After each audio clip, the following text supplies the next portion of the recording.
What if, Tensura, Melting the Eternal Frost Part 8 author, JackDaWeb on Wattpad. This story depicts an alternate timeline wherein Velzard attends Walpurgis after sensing Veldora's presence. She subsequently meets our protagonist and becomes interested in him after his display at the meeting. After thinking for a bit, she decides to move to Tempest and becomes a close ally of Rimuru. Rimuru and Velzard will sometimes be out of character, OOC, as it is unavoidable for this premise. Rimuru, our protagonist, will be more rational and have an actual spine. Velzard, she will not be as cold and ruthless as her canon counterpart. Since Velzard is missing significant characterization in the early parts of the series, the author decided to write his own interpretation of her personality based on the original light novel. I recommend at least having seen the second season of the anime, since the story picks up from that point.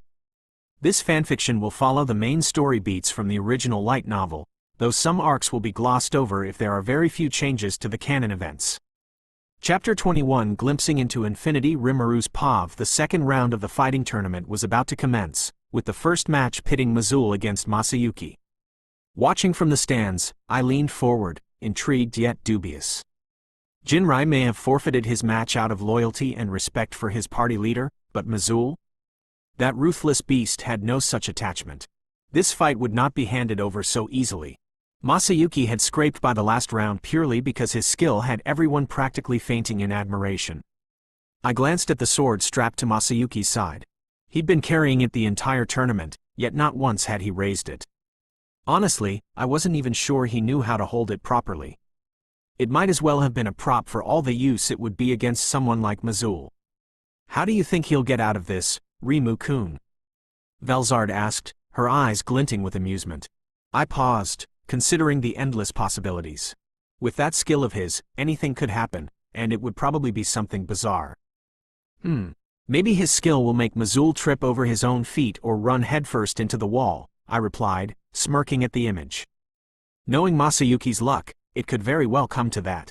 Or something equally stupid, I added, only half joking. Velzard covered her mouth as she laughed softly. Foo tilde, I can see that happening, she said with a hint of mischief. I chuckled, sharing the humor of the situation, but I had to admit, some part of me was genuinely curious to see how Masayuki would handle himself, or, more likely, how his skill would handle things for him. I suppose there's only one way to find out, I muttered, returning my attention to the arena as the combatants stepped forward. Third-person POV. Soka returned to the stage, greeted by the crowd's thunderous cheers, their anticipation filling the Colosseum like a pulsing wave. Excitement buzzed through the stands as everyone eagerly awaited the second round's first match, especially since it involved the famed, Lightspeed hero. Soka offered a quick recap of the previous 4 matches, building suspense before finally calling forth the combatants. Mazul versus Masayuki. Masayuki walked into the arena with a hesitant step, his every movement betraying his nerves. His legs shook beneath him as he scanned the audience, clearly wishing he were anywhere else. Across the battlefield, his opponent, Mazul, approached with calm, lethal confidence, his spear poised for the kill. As the two entered a stare-down, Masayuki's unease was painfully evident. In contrast, Mazul's fierce gaze held no room for doubt. With a sharp nod from Diablo, the match began, and the crowd exploded with cheers.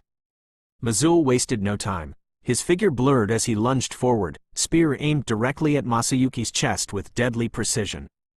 Masayuki's instincts screamed at him to move, and, in a blind panic, he lurched sideways just in time to avoid a direct hit.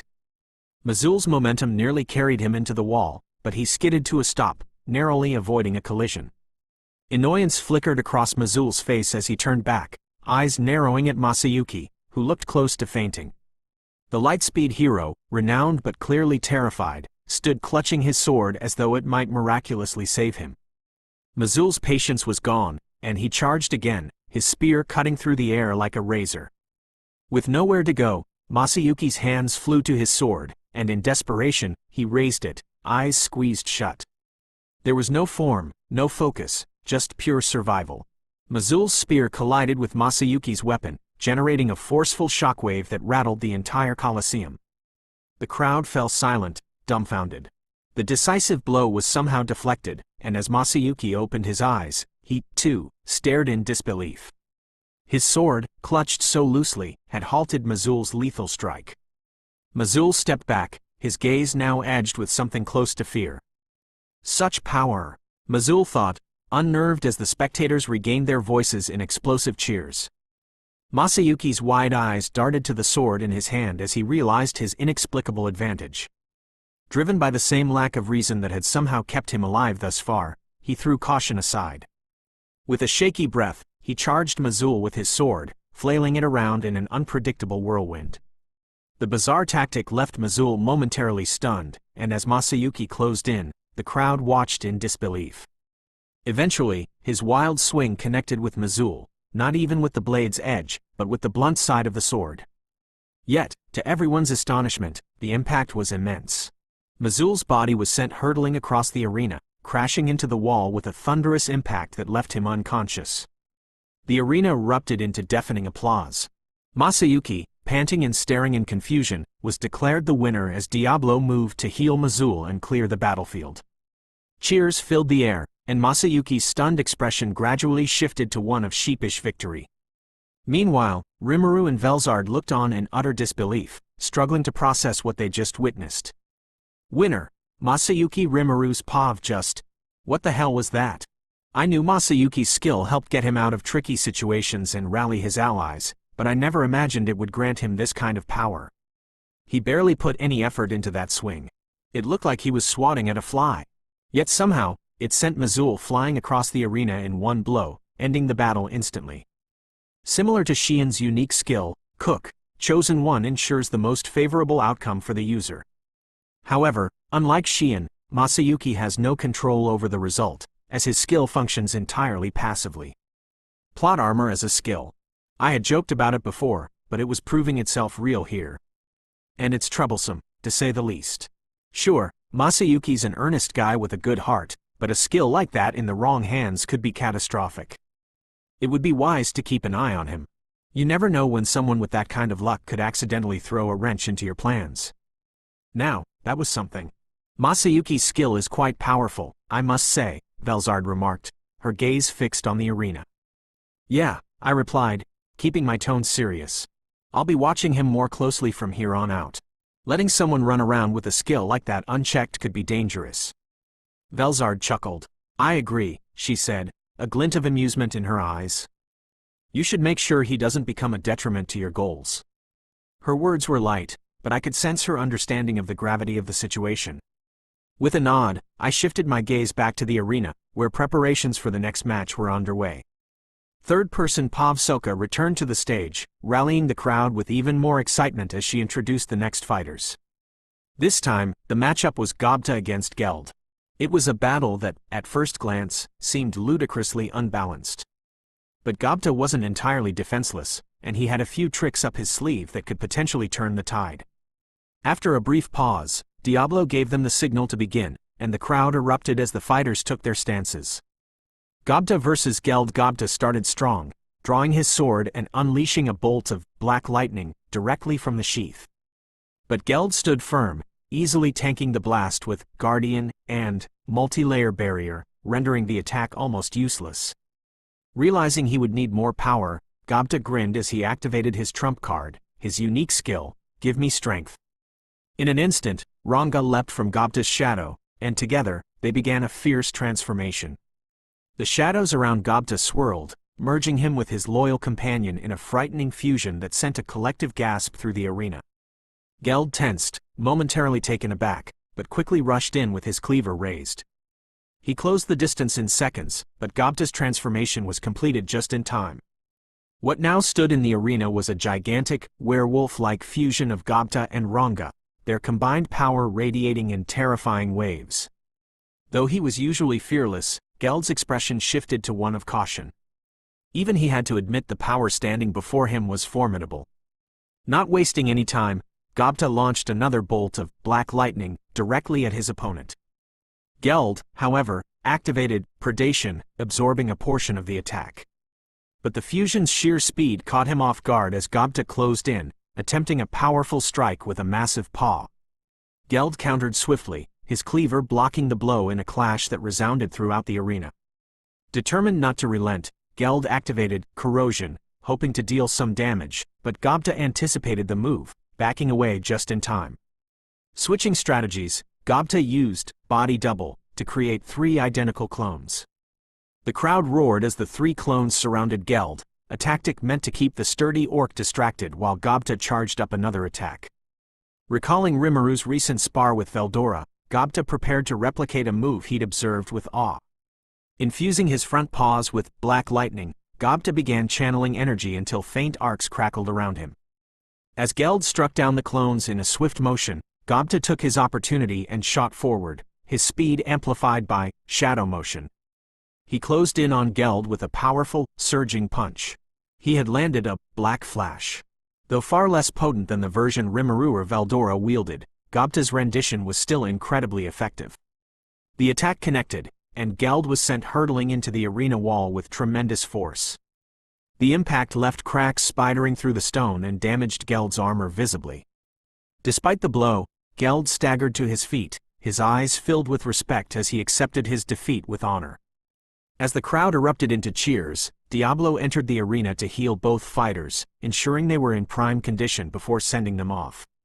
The second round ended with Gobta's unexpected victory, leaving an exciting prospect for the final battle. Winner. Gobta Rimuru's POV, is that even allowed? Sure, it was impressive, very impressive. But what the hell? Ranga is one of my strongest subordinates. Letting Gobta fuse with him in this tournament is practically a guaranteed win. Diablo, was a move like that really allowed? I asked through thought communication, trying to keep my tone neutral. Yes, Rimuru-sama. Gobta's move qualified as a type of summoning, which is permitted in the tournament, Diablo replied smoothly. I see. Well, if it's technically within the rules, fine. But who would have expected Gobta to make it to the tournament finale? Never in a million years would I have bet on that outcome. Curious, I glanced around to gauge everyone's reaction to the fight. That was quite the fraudulent move. But I suppose it was fair game. Knowing Gobta, I should have seen that coming, Veldora muttered, and his disappointed tone had us all laughing. Ha ha ha.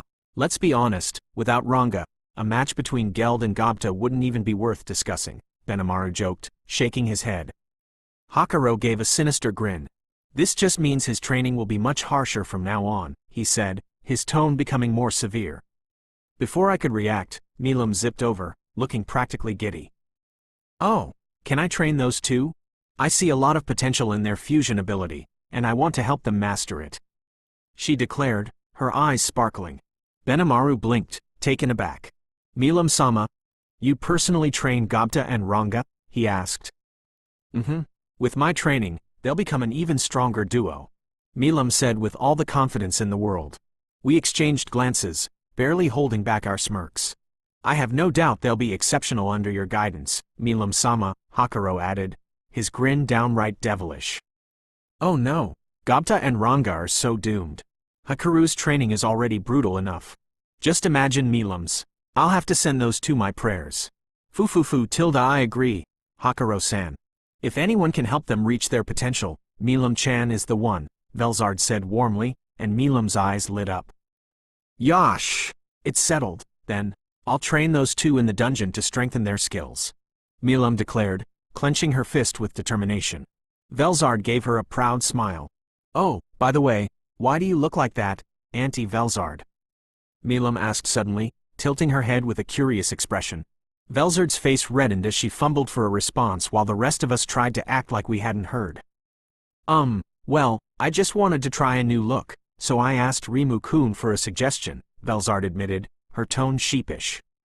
Milam turned to me, her eyes sparkling with mischief. Wahahaha, I didn't know you were into that, bestie, she teased, and I could feel my face heating up. Oi, I'm not, I just suggested it randomly. I protested, though even I knew that sounded weak. Velzard smirked, clearly enjoying my discomfort. So, are you going to look like that during our fight later? Milam asked, her curiosity genuine. Velzard chuckled, shaking her head. Thankfully, Rimuru-kun has allowed me to use my regular appearance for our fight, she replied, grinning at my expense. Stop making this worse. I must say, that's a very specific suggestion, Rimuru-san, Elmesia joined in with a playful smile. Great, I'm cornered again. This whole thing was supposed to be embarrassing for Velzard, Yet somehow, I'm the one trapped. Okay, can we not focus on that? Look! I pointed to the arena to redirect everyone's attention.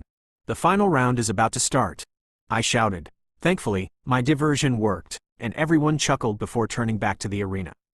Phew, crisis averted. Third-person Pav Soka returned to the stage, briefly recapping the thrilling second-round matches, her voice sparking even more excitement among the audience. Then, with a dramatic pause, she announced the ultimate showdown. It was the final round to decide the tournament champion. Masayuki versus Gobta. The crowd erupted as the two finalists stepped onto the arena stage. Masayuki and Gobta faced each other in an intense stare-down, tension crackling in the air. With a quick nod from Diablo, the final round began. Gobta wasted no time, instantly activating his transformation and fusing with Ranga. Masayuki's face paled as his opponent unleashed a powerful storm within the arena, lightning flashing wildly in every direction. Thunder struck the ground around him, forcing Masayuki into a frantic dodge as he barely avoided each deadly bolt. Thanks to his unique skill, Masayuki miraculously dodged every attack, but his evasive maneuvers only fueled Gobta's frustration. Growling, Gobta gathered energy for a black flash, then launched himself at Masayuki with terrifying speed. Masayuki narrowly sidestepped, watching in horror as Gobta barreled past him, unable to halt his momentum. Gobta slammed into the arena's barrier with his lightning-charged attack, which rebounded off the magical wall and sent a shockwave through his own body. Stunned, Gobta's powerful death storm dispersed. Seizing the moment, Masayuki rushed forward, gripping his sword tightly. With a wild swing, he struck Gobta's body head-on, the impact strong enough to send Gobta skidding across the arena floor. But he wasn't finished yet. Recovering quickly, he retaliated by launching a fierce bolt of black lightning straight at Masayuki. With little time to react, Masayuki raised his sword in defense, shutting his eyes in fear. The lightning clashed against his blade, rebounding and surging back toward Gobta, electrocuting him in a stunning reversal. The blast wasn't lethal, but it broke Gobta's fusion, leaving him weakened as he staggered to his feet. For a moment, the entire arena held its breath.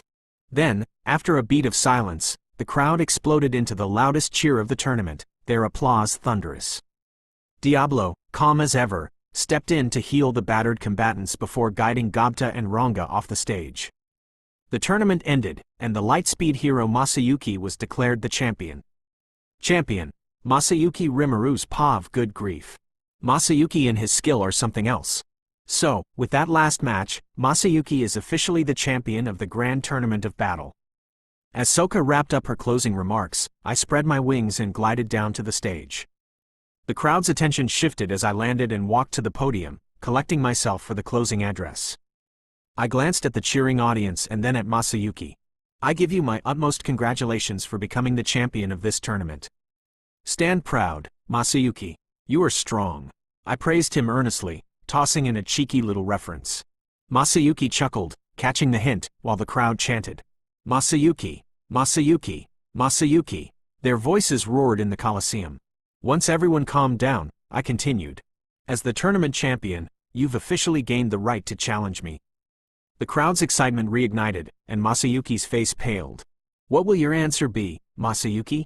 I asked seriously, and the chanting died as he straightened, ready to respond. Clearing his throat, he spoke confidently.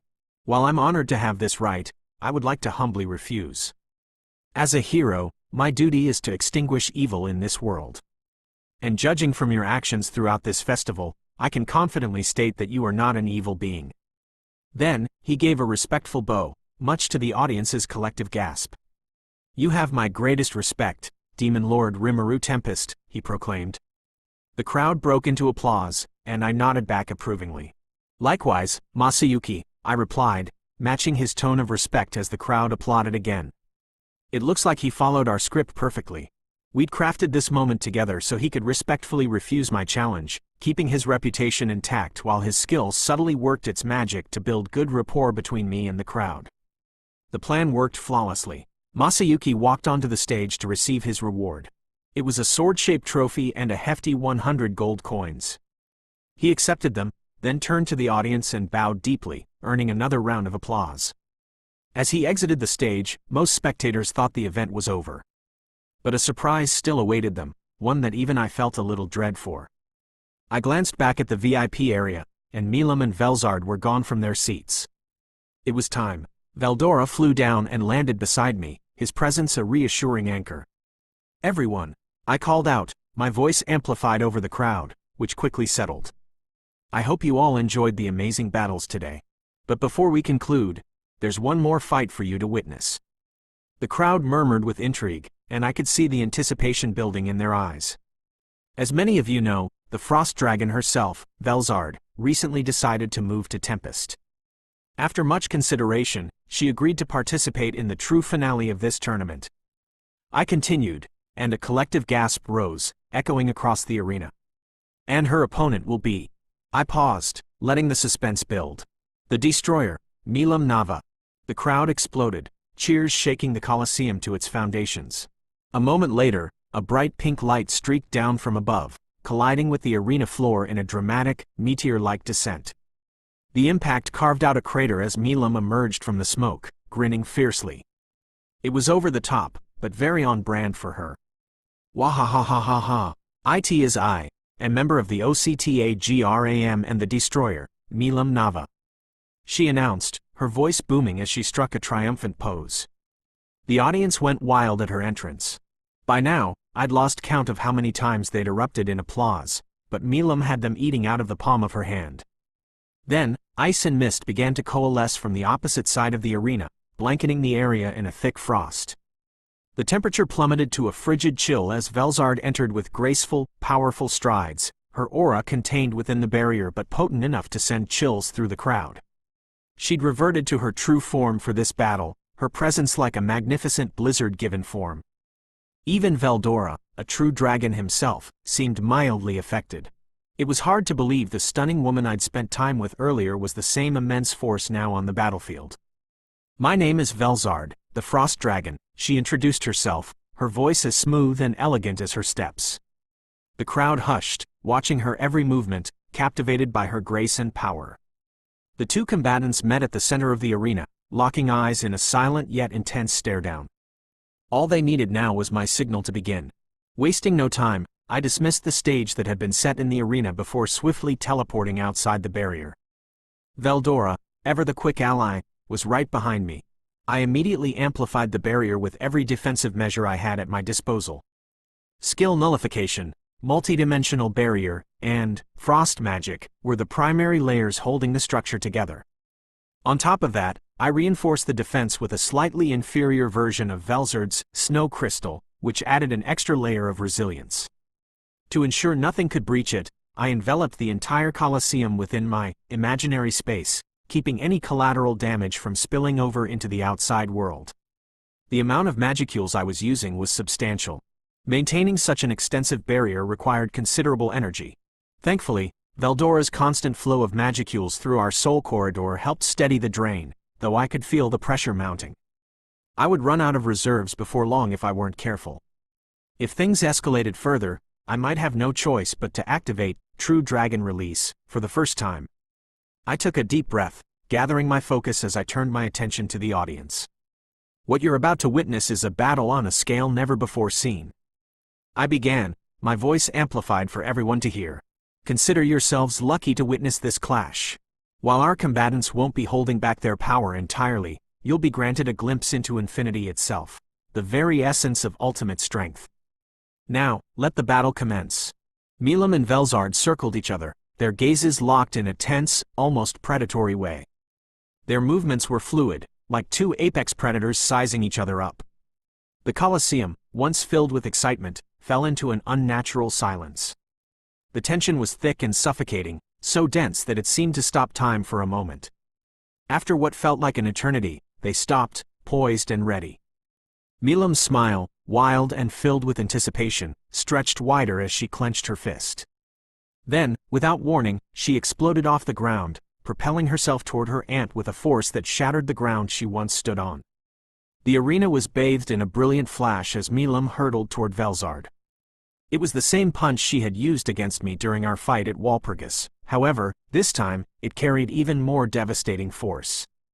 To my shock, Velzard didn't even attempt to block or evade. She remained utterly still, her icy barrier shimmering around her as the impact drew closer, the power of Milam's speed reverberating through the air. Boom! Milam's fist collided with the frost-covered barrier with a resounding explosion. I thought it would shatter on impact, but instead, the barrier absorbed the full force of the strike, leaving Velzard unharmed. She specialized in perfect defense, the ideal counter to Milam's overwhelming, destructive offense. Now, she was using her own frost magic, strengthened to unimaginable levels. Undeterred by the failure to break through, Milam pushed herself back into the air. She seemed to relish the challenge, her grin growing even wider. The audience was on the edge of their seats, waiting for the next move. Seal was already analyzing the battle, cataloging every move and calculating the most efficient ways to counter them. I was sure this fight would provide invaluable data. Do you think they'll hold back? Veldora's voice was tinged with anxiety. He was watching the battle intently, his eyes flicking back and forth between the two combatants. I can only hope they will. But at this rate, I don't know if my barrier will last long enough, I replied, the weight of the situation beginning to settle in. Of course, sworn brother, he reassured me. His enthusiasm was unwavering, though I could tell he was just as concerned as I was. Milam, now at a safe distance, began charging up an attack. The air around her crackled with power as she raised both hands, preparing something far more dangerous than before. Velzard, on the other hand, remained unnervingly calm, her gaze unwavering as she began to approach Milam, seemingly unconcerned by the approaching storm.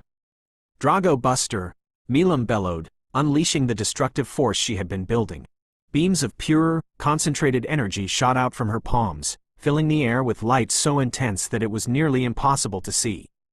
The attack was a blinding flash of power. For a brief moment, I thought I saw the entire arena collapse under the sheer force. It was the same attack that had obliterated Charybdis, a force of destruction so pure that it could annihilate anything beneath the level of a true demon lord without mercy. When the light faded, the arena was eerily still. Velzard was there, standing unscathed, not a hair out of place. Her elegant demeanor remained unshaken. Her calm smile didn't waver. She didn't even seem winded. It was almost like the attack had never happened at all. I couldn't help but feel a strange sense of déjà vu, like that scene in Dragon Ball where Broly simply walks through Goku's Kamehameha wave. Milam, however, was grinning ear to ear, her excitement palpable. Wahahaha! You truly are as impressive as they say, Auntie Velzard, she shouted in genuine admiration. Velzard's smile widened in response. Fu tilde, of course I am. After all, I am the most powerful true dragon alive, Velzard replied, her voice dripping with pride. Milam's eyes sparkled with an almost manic energy. Then why don't we take things up a notch, she declared, her body already glowing brighter with power. Oi! What the fuck? That wasn't part of the plan. What are you two doing? I demanded, but my voice was lost in the madness of their battle. They were far beyond the point of listening to reason. Velzard floated effortlessly above the ground, her hands forming a perfect arc as she launched a devastating frost beam at Milam. It was the same attack I had used against Veldora during our fight, but this time, it was magnitudes more powerful. Milam didn't hesitate. Her barrier flared to life, but the beam phased straight through it, striking her body. But rather than exploding or disintegrating her arm, the beam merely coated it in a thick layer of ice. It wouldn't be surprising to learn that she has multiple layers of defense and that Velzard only pierced through the outer layer. She laughed, shaking off the frost as though it were nothing. Amazing, my arm hasn't felt that numb in a while. She shouted, her grin widening into a crazed expression. She was effortlessly brushing off an attack that had once blown off Veldora's right side. Let's play some more, Milam-chan. Velzard urged, her voice light but laced with malice. Both combatants hovered in midair, grinning like predators who had just begun their hunt. The battlefield was no longer a contest, it was a game where the rules of normality had been abandoned entirely. Milam, now fully ignited with the thrill of the fight, suddenly dashed toward Velzard with impossible speed. Her body left afterimages behind her, and she closed the distance in the blink of an eye. Even with thought acceleration, enhancing my perception 100 million times, I could barely track her movements. She had become nothing more than a blur in my vision. A blinding pillar of light shot up from the collision, filling the entire barrier and reaching into the heavens. The clash was so forceful that it sent a shockwave rippling through the air, causing the entire barrier to shudder. As the light finally began to fade, a massive crater had formed in the ground, the force of Milam's impact carving deep into the arena's surface even though they were still suspended in midair. But what truly unsettled me was the transformation I could now see in both combatants. Shit, Veldora muttered under his breath. Milam had changed drastically. Gone was the playful figure I knew. She now exuded a battle-ready aura, her body encased in dark purple armor with intricate golden accents. A red draconic horn protruded from her forehead, and massive, imposing wings unfolded from her back, casting a shadow over the arena. On the other side, Velzard's transformation was no less significant. She had grown taller, her physique becoming more mature and divine. Her graceful form now radiated overwhelming power. The blue and white dress she had worn was replaced with a black and white ensemble that hugged her figure, emphasizing her newfound stature. Her eyes now glowed a brilliant gold, similar to mine, a sign of immense, untapped strength. I have never seen her this serious in my life, Veldora muttered, his voice laced with disbelief. Those two have lost it. They're going all out now. I cried out. And no, Rimuru, they're still holding back, Veldora replied. The weight of his words sank into my chest. Holding back? If that was the case, I had no choice. I couldn't let them destroy everything. Looks like we're left with no choice. Veldora, I'm going to assimilate your energy with me, I declared firmly. Oh, do you mean that skill? He asked, his voice brimming with excitement. I nodded. Veldora bellowed. Kua ha ha ha ha ha ha. Very well, Rimuru. I'll hand you my power to help you deal with my sister and niece. That's why you're my sworn brother? Thank you, I shouted. I held my hand out to him, the command leaving my lips. Assimilate it all, Azathoth. In an instant, Veldora's form vanished, his essence dissolving into the air as his magicules flooded into me. True Dragon Release allowed me to draw upon the energy of Veldora and Velzard, temporarily elevating me to the level of a true dragon. My existence value, once around 25,700,000, soared to over 133 million in an instant. It was a level of power I had never before experienced. This was truly godlike. Veldora's voice echoed in my head. Ha ha ha, this feels exhilarating, I replied. With a single thought, the barrier around the Colosseum transformed. What was once a sturdy defense was now an impenetrable wall of energy, rippling with the intensity of a true dragon's might. Even Milam and Velzard would be hard-pressed to break through it now. Velzard's pav fufufu tilde it seemed Milam had decided to get a little serious. I hadn't felt this excited in ages. The last time I had used this form was eons ago, during my battle against Guy. Envy-san, can you hear me? At your command, Master. Excellent. It is time to show me what you can really do. As you wish, Master. Beginning analysis of Milam Nava's attack. Now, that's what I like to hear. Another thing, Master. An unknown individual is currently attempting to analyze you. Shall I interfere? Interesting. It was most likely Rimuru. Given that the entire arena had been absorbed into his imaginary space, he had the perfect range for analysis. I didn't mind. If anything, I'd like him to learn more about my abilities. No need, Envy-san. Very well. I turned my focus back to Milam. Now then. Show me what you've got, Milam-chan. Chapter 22 Surpassing One's Limits. Velzard's pav. It had been far too long since I felt the true thrill of battle. In all my encounters over the past millennia, neither Veldora nor Velgrand had proven to be a real challenge. They had shown growth, but the gap between their strength and mine remained as wide as ever. Rimuru, on the other hand, well, that was complicated. He'd displayed incredible potential, defeating Veldora no less, and part of me couldn't deny my admiration. Yet, something within me resisted the thought of facing him. If he ever did become a real threat, I'd rather vanish than do him harm. In any case, I didn't need that question answered. All this served to remind me that I rarely ever had to get serious. The only true challenge I'd faced in eons was my brief, fierce battle with Guy Crimson. To this day, it still puzzles me that a mere demon could match a true dragon. Yet Veldanava had seen something in him that I couldn't even understand. The thought of my elder brother's decision still filled me with anger. Why did he, of all people, receive Veldanava's recognition? Was it just because he was strong? Because he'd awakened his own ultimate skill rather than being gifted one? Or was it some absurd admiration for his willingness to throw his life away in a challenge? What did Veldora see in him? In the end, Veldora asked me to watch over him and ensure he did his job. So, I stayed, watching every little thing he did over the millennia. But I had only one goal for all that time. I wanted to understand what made him so special to my brother. For ages, I observed him, seeing how he rarely interfered in world events. Occasionally, he'd send demons to attack human civilizations, saying it would keep them from growing too powerful. When I questioned him, he replied that he kept them from self-destructing. Everything changed, however, when that hero, Rudra, and his party arrived. My sister, Velgrand, and my eventual sister-in-law, Lucia, were among them. I watched as Guy fought the hero, leaving me to handle his companions. At that time, Velgrand and I had never fought each other directly, so I decided it would be interesting to have a little spar.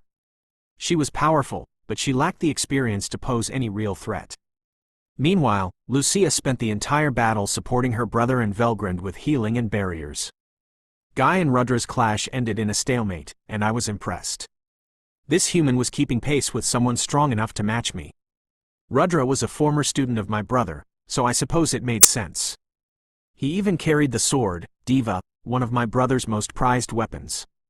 After that day, he and Guy developed a rivalry that bordered on a twisted friendship. Centuries passed, and things began to change.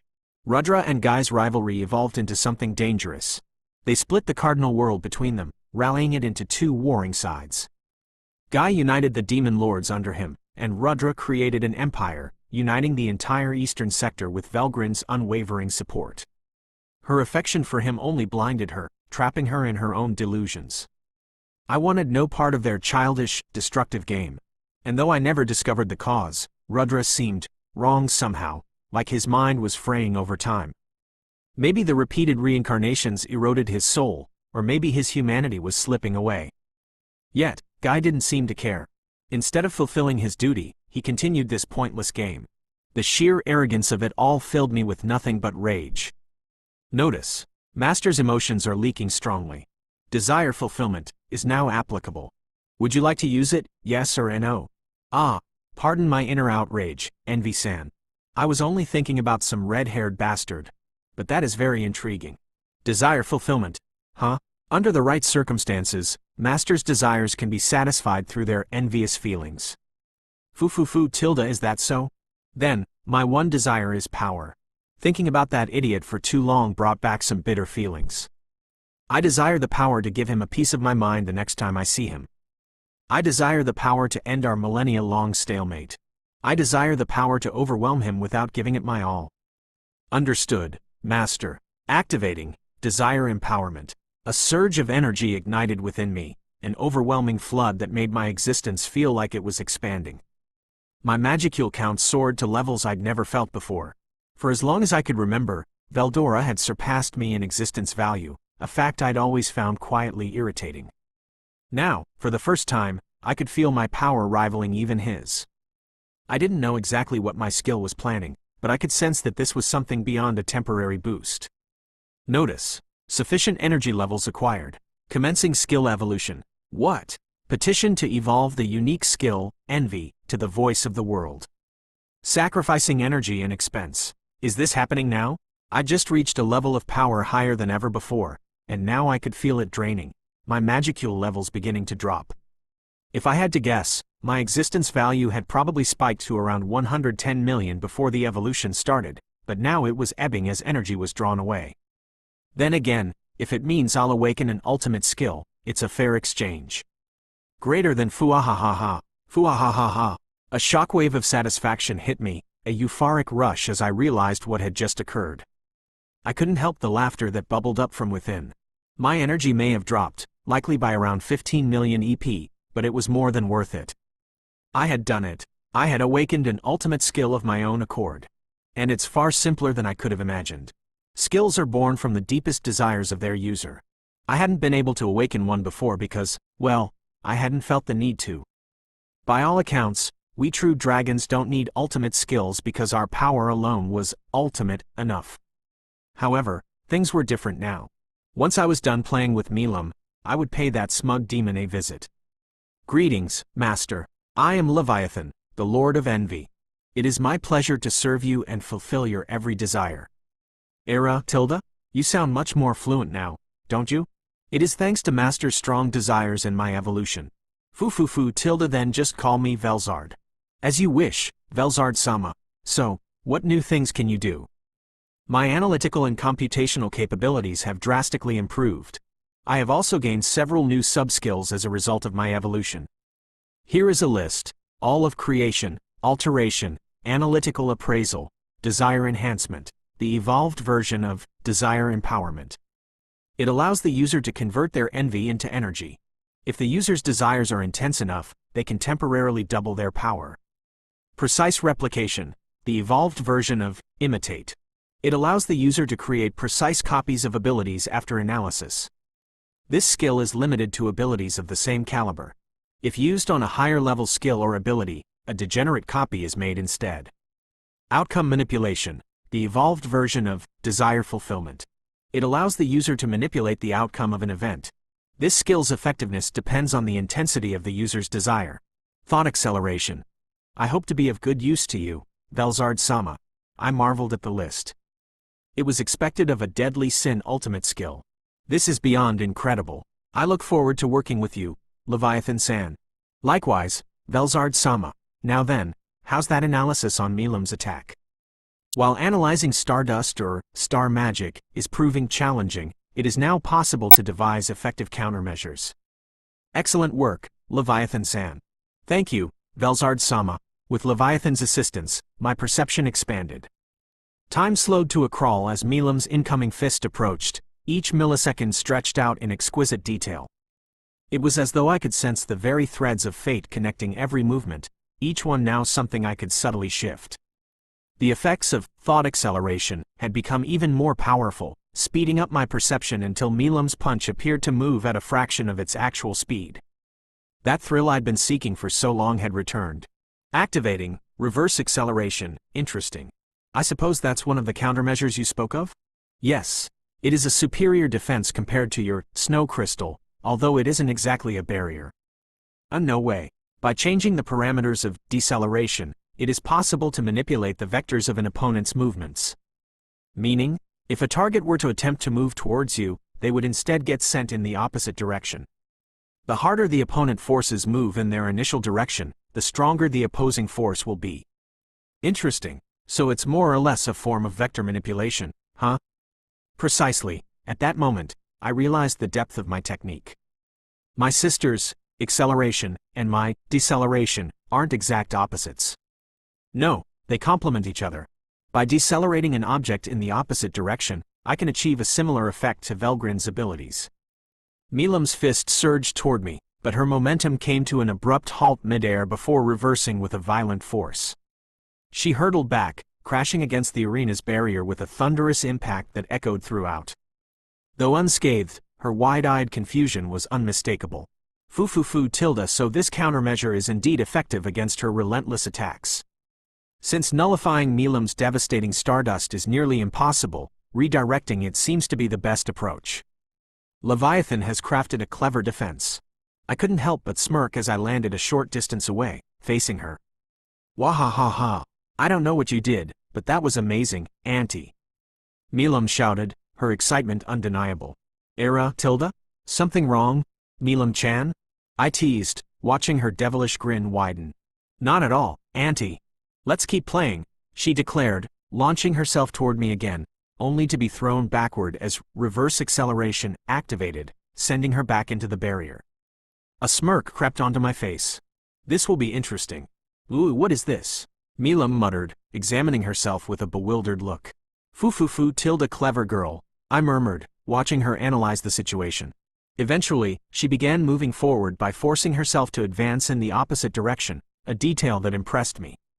Once she regained her orientation, I praised her efforts.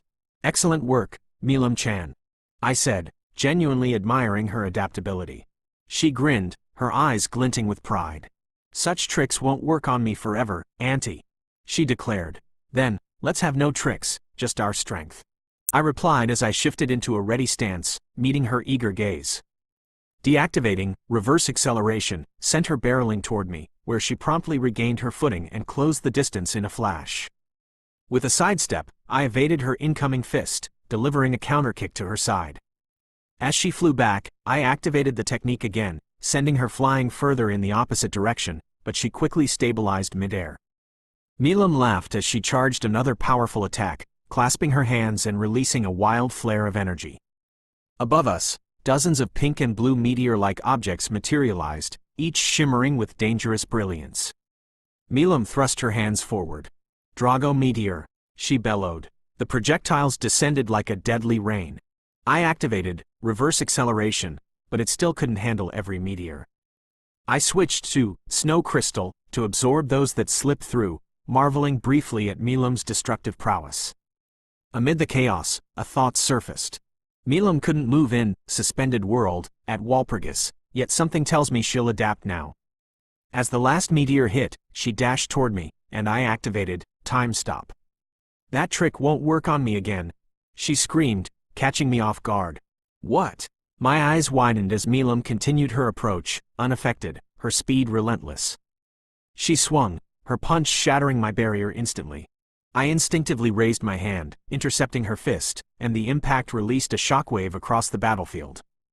I activated reverse acceleration quickly, sending her away again. So, she's broken through time stop. Amazing. Lifting suspended world, I watched her stabilize, her determined grin mirroring my own. We circled each other in silence, our eyes locked, each movement a delicate exchange of anticipation. "Very impressive, Milam-chan. Moving in time stop is no small feat." I commended her. "Wahahaha. Of course. I sensed something off during Walpurgis, so it was only a matter of time."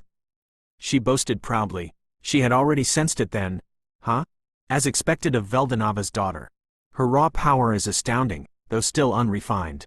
Given enough time, she'll learn to harness it and, no doubt, reach the heights of her father. I abandoned all tricks and decided to face Milam head-on.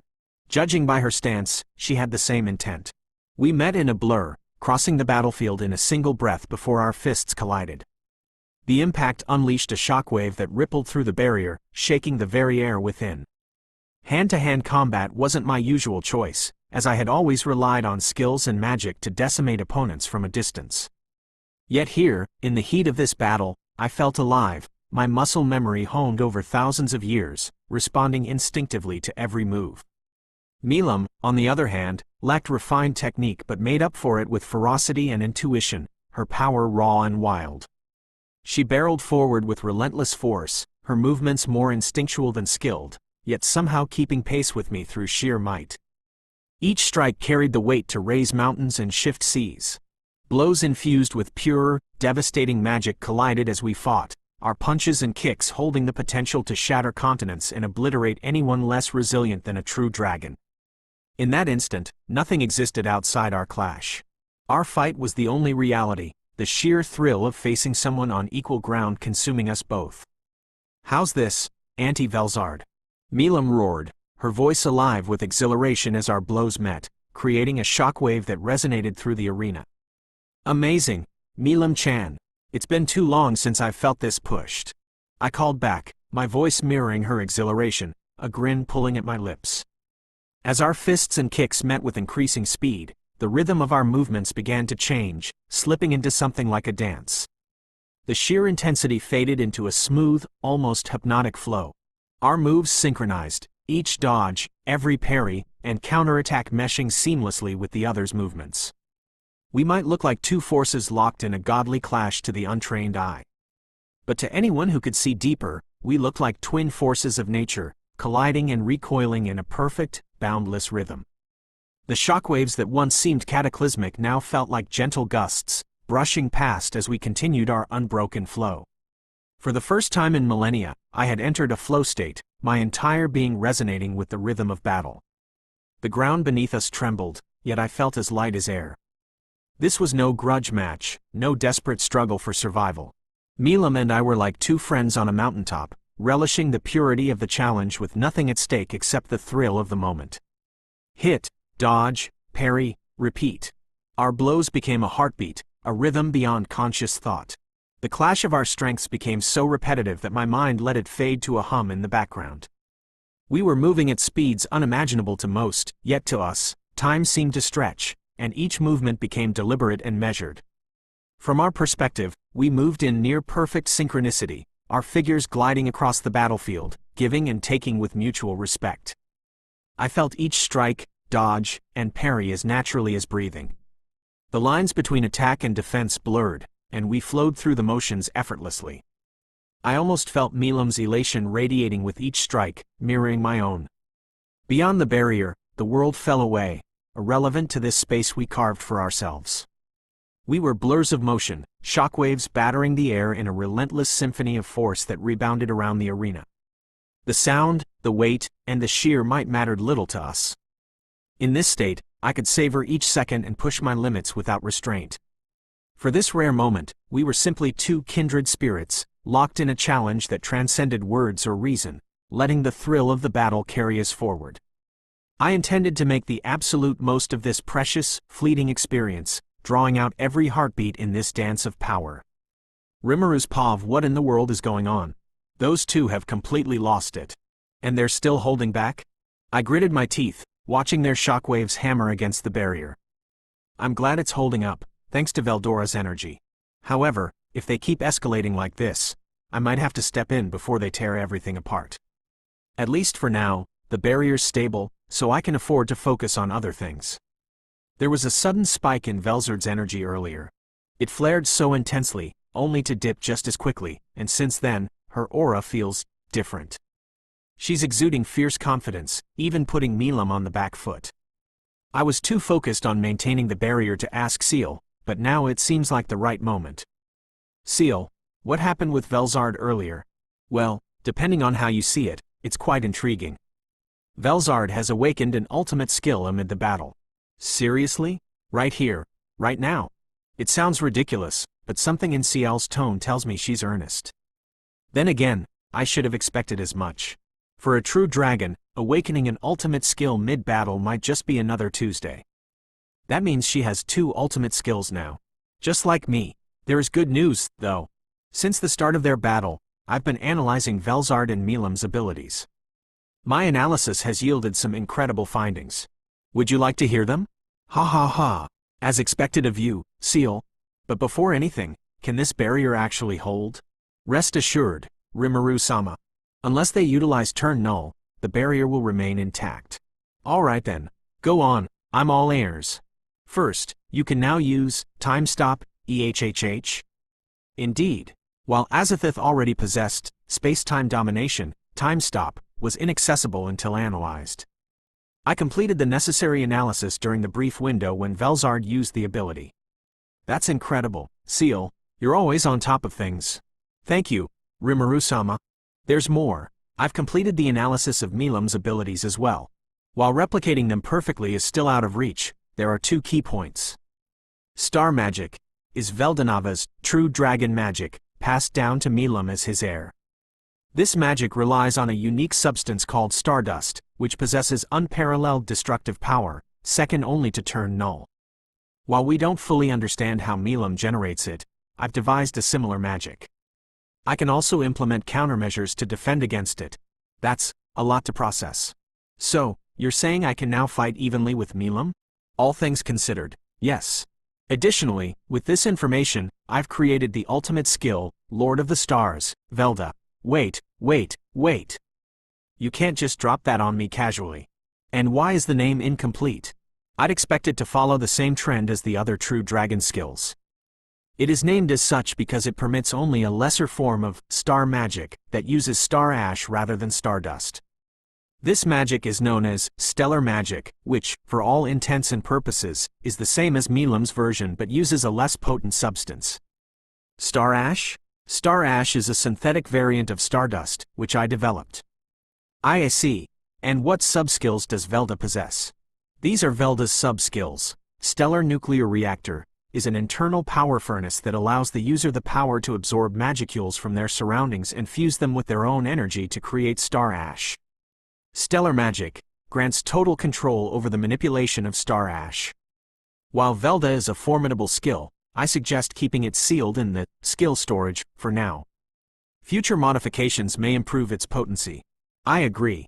Good call, Seal. Seal is downright terrifying. She managed to recreate Veldonava's core powers just from observing his daughter. While it isn't a perfect imitation by any means, it's an incredible feat nonetheless. But it's wise to keep Velda sealed for now. With Azathoth and Shub-Niggurath already in my arsenal, adding Velda would be overkill. Back to the fight, I watched as Milam and Velzard continued their relentless assault on one another. Every move was rapid yet precise. They struck, blocked, evaded, and repeated in a rhythm I could barely comprehend. It didn't look like a battle. Instead, it looked like an intricate dance, each movement purposeful, every blow anticipated, as if they could predict each other's next move. It then hit me what Veldora had meant earlier. They were holding back, but it wasn't just about power. There was no malice in their strikes, urgency, or desperation in their movements. Instead, there was a strange harmony in their exchange. They weren't fighting to defeat each other. They were speaking an unspoken language through their attacks. Watching them was like watching two forces of nature in perfect sync, like two equally matched gods who, for once, could let loose without fear of hurting their opponent. I was mesmerized. It was something I'd feared initially when this fight was proposed. I was terrified that the power of these two could rip through any control we'd set in place. But now, I was marveling at its sheer beauty. Somehow, there was elegance in the chaos of energy blasts and shockwaves, a captivating symmetry. And I could tell I wasn't the only one captivated by it. Veldora, usually rowdy, was now entirely absorbed, his voice subdued by the clashing lights. Seal, no doubt, was gleefully collecting data from this golden opportunity, her mental notebook probably filling with insights faster than I could comprehend. Trying to follow their movements was nearly impossible. Blurs of cerulean and hot pink clashed across the battlefield, spiraling hundreds of meters into the air, each collision sending shockwaves powerful enough to topple a mountain.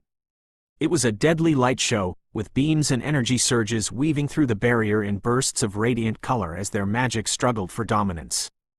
It was indeed a beautiful sight. The entire battlefield seemed to pulse with the impact of their attacks, and the day itself felt brighter under the relentless flares of energy that spilled from their clash. I looked around at the Colosseum, catching the faces of the spectators. They were struck silent, staring with wide-eyed astonishment, mouths agape as they watched two deities engaged in what was, to them, a blur of blinding lights and earth-shattering shockwaves. No one here would ever forget this day. I took a deep breath, feeling in awe of what I was witnessing. I knew I'd been in battles of my own that felt incredible at the time, but this was something else entirely. Yeah, they really are something else. I'll admit, I'm relieved we're on their good side. Let's hope you don't give her one in the future. I chuckled, shaking my head as I focused back on the barrier, feeling a rare mix of fear and admiration. I had to admit it. Milam and Velzard were in a league all their own. Velzard's Pavar spar hasn't lost any momentum, and each exchange feels more exhilarating than the last. It's been so long since I've felt this alive in battle. Yet, as I reveled in this, I felt something else. There was a sense that we were nearing the peak of our clash, the point where the end looms in sight. Perhaps it's time I lay to rest the questions I've carried for so long. These were the questions I've kept buried since my elder brother's passing. Our fight flowed like a conversation, each blow, every evasion, an exchange of words neither of us needed to voice. Now, it may be time to speak openly. I halted my attacks and descended gracefully to the ground, signaling an unspoken truce.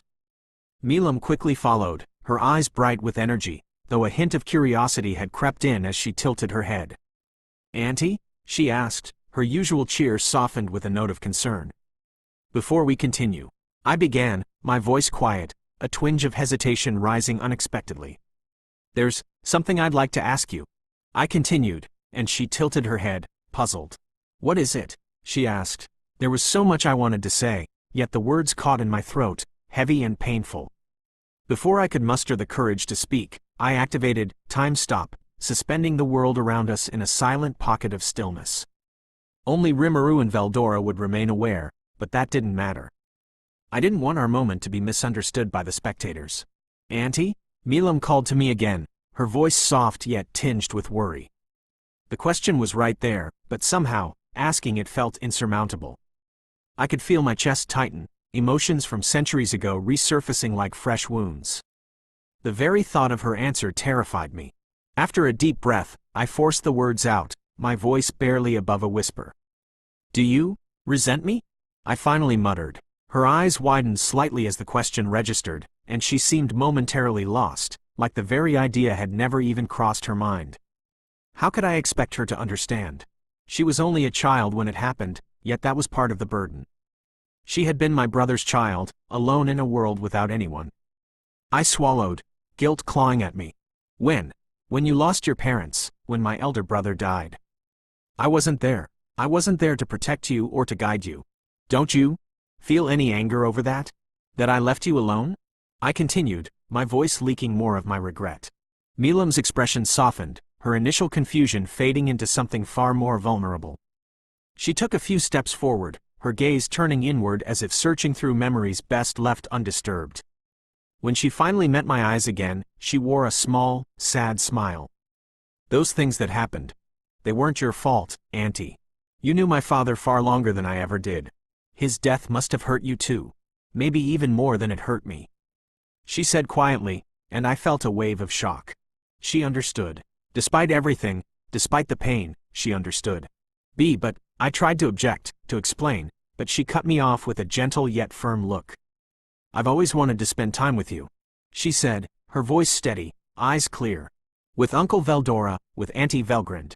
I just wanted to be with my family.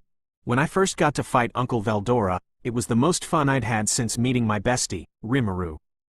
And now, getting the chance to be here with you, it means everything to me." She continued. Her words settled over me like a balm, yet the guilt within me felt sharper than ever. Here was my niece, robbed of so much, yet offering me forgiveness without a second thought. "Are you really all right with me as your auntie, Milam-chan?" My voice felt small, a strange crack in my usual strength. Her answer came without hesitation, full of innocence and conviction. "Of course. After all, you're the strongest true dragon." She declared it with pride as though my presence alone was enough. A sudden, unfamiliar warmth washed over me, and before I realized it, a stray tear had rolled down my cheek. I reached up to touch my face, feeling the dampness there. Am I crying? I looked back at Milam, who had tears welling in her own eyes, though her smile remained unwavering. Without another word, I closed the distance between us and pulled her into a gentle embrace. She wrapped her arms around me without hesitation, holding on tightly. We stayed that way, clinging to each other, allowing the past to dissolve away in the warmth of the moment. I could see my elder brother's face in my mind, hear his laughter, and feel his presence around us. I made a silent vow then and there. I would protect Milam no matter what. It didn't matter that she was one of the strongest beings in existence. I was her aunt, and it was time I acted like it. Eventually, we pulled back, and Milam wiped the tears from her eyes, a bright grin breaking through as she stepped a few paces away. "Wahahaha. Look, Auntie, you made me cry. As compensation, you'll have to keep playing with me until I'm satisfied," she declared, back to her cheerful, mischievous self in a heartbeat. I laughed, shaking her head. Her sudden change in demeanor lifted my heart. Wiping away my own tears, I assumed my stance once more, feeling the excitement build in me again, this time brighter and lighter. "You really are one of a kind, Milam-chan. Very well, then, I'll play with you as long as you wish," I replied, a confident smile spreading across my face. Milam's eyes sparkled with pure joy. "That's more like it," she shouted. I chuckled as I raised my fists, ready to meet her in combat again. "Now then, let's play, shall we?"